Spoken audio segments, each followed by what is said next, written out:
premier point, c'était de voir comment organiser, encadrer les manifestations culturelles pendant les vacances scolaires, notamment la sortie du Kankoran et la danse dénommée Djambalong. C'est des activités très populaires qui très souvent entraînent des violences.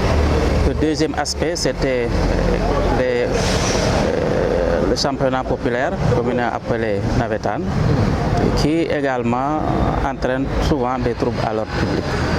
Donc le principal objectif, c'était de voir comment travailler ensemble pour éviter cette question de la violence qui sévit pendant les vacances scolaires et qui sont généralement le fait soit du mouvement Navetan ou bien des manifestations culturelles. Ces manifestations également seront réglementées par un arrêté qui va fixer les horaires et l'itinéraire et désigner également les responsables. Sur ce qui concerne la période ou la planche horaire qui permettra peut-être d'organiser ces manifestations, on a vraiment convenu de retenir que ces manifestations se tiendront la journée. Donc il ne sera plus admis vraiment que le Kankoran sorte la nuit ou bien que les manifestations telles que le Djambalong soient organisées la nuit, puisque c'est souvent des sources de violence. Donc tout sera désormais organisé entre 6 h du matin, quand c'est nécessaire, et 18 h dans l'après-midi. Les armes également et tout objet pouvant servir d'arme sont formellement interdits à l'occasion de ces sorties. Pour ce qui concerne les Navetans également, on est largement revenu sur la question des délais.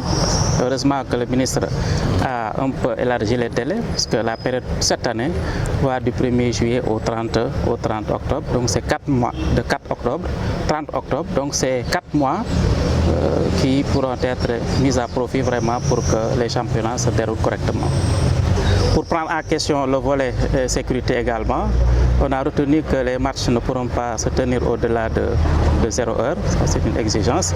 Je commencerai par féliciter Monsieur le Préfet pour cette belle initiative qui appelle à une réflexion pour un consensus autour de ce problème crucial, difficile, que nous rencontrons tous les ans.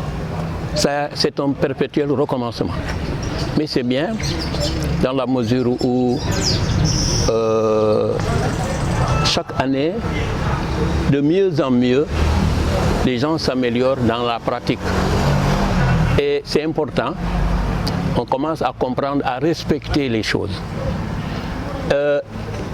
Quand il y a mort d'homme, ça fait peur.